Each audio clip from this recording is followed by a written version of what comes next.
Letter A. Sino ang nagtuturo sa ating bumasa? Teacher. Teacher? Anong Tagalog ng teacher? Guro. Guro. Letter B. Sino ang nangangalaga ng mga aklat? Ito. Librarian. Librarian. Ito. Sino ang naglilinis ng ating paaralan? Janitor. Janitor. Perfect. Sino ang tumitingin kung tayo ay may sakit? Doktor. Doktor.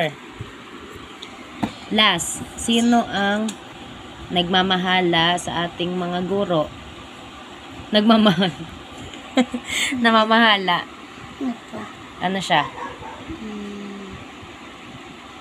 'Di ba yung pag-teacher guro? Ito, yung namamahala sa mga guro, Puno. punong Guro.